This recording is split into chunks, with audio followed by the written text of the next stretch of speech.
Welcome back to Ready, Set, College. You've seen a little bit of what we have in store in terms of getting to know financial situations as a senior. We're going to dig a little bit deeper, and I want to bring Trevor back into the conversation here and ask, well, Trevor, so we've got a student who, it's March, they've received some awards, they're looking at numbers. Do they have a place to go? Is there a negotiating position for these families? You know, it's one of the funnier terms that families usually will be exposed to is the negotiation process, which, you know, you never think of colleges allowing you to negotiate. And as a matter of fact, if you ever call a college's financial aid office or you speak to them in person, you say, hey, can I negotiate?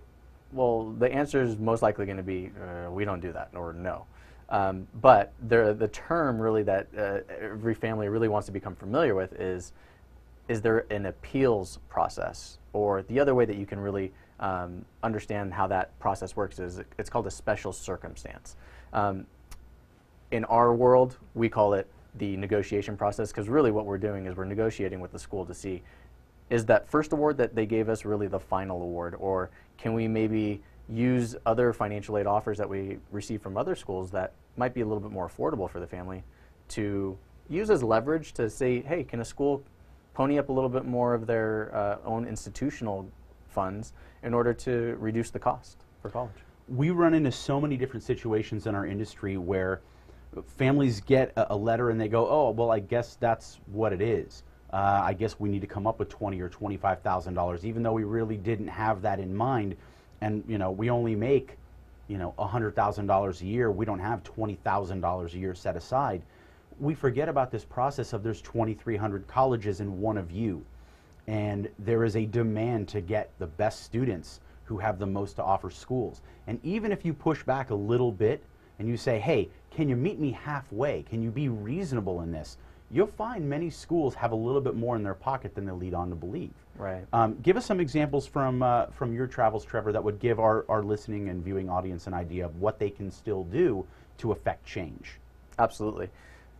First thing you need to understand really is colleges aren't perfect, and the people making the financial decisions on how much to award each family, they're human, so sometimes there are errors in the process. So a couple of things that you need to know as a family is colleges can under-award a family, which means that even though you might be eligible for $8,000 in grants and scholarships, the college might offer you $5,000. So you're leaving $3,000 on the table, and the school didn't necessarily mean to do it, but they under-awarded you. And if you're a family that doesn't know really what you're eligible for, or, you know, if you have any opportunity to potentially grow that grant a little bit more, you're just going to take the offer and say, you know, it is what it is, and there's nothing else I can do.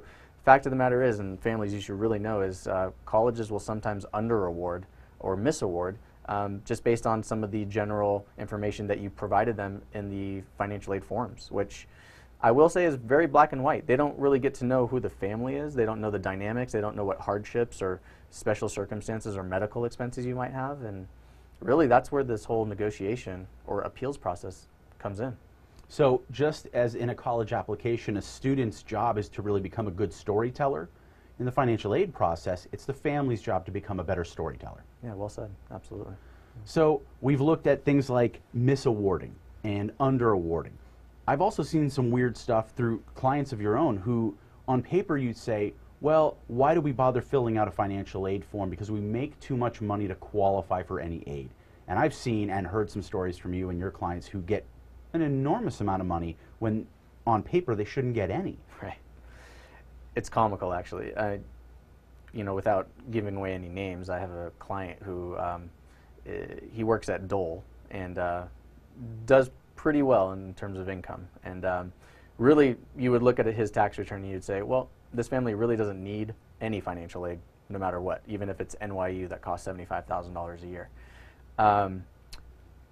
His daughter ended up applying to Santa Clara University, a great school, and the school actually ended up giving that family $37,000 Wow. in free money. No loans, free money. And you kind of scratch your head and you're like, how does that happen? Why did they do that? And what did that family do that was so special?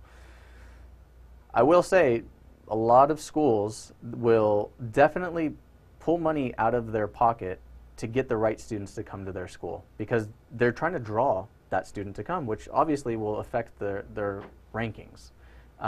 In this case, what I will say is some colleges do think of higher income earners as potential donors down the line. And their statistics actually show very, uniquely that families that make a certain amount of income or above are the families who tend to give a lot more back to the university, either while they're students at that school or after they graduate. So it almost becomes like a business decision that the school makes. It very much is a business decision, and hopefully you've made the right business decision to stick around for the next segment here on Ready, Set, College. Stay tuned, we'll be right back.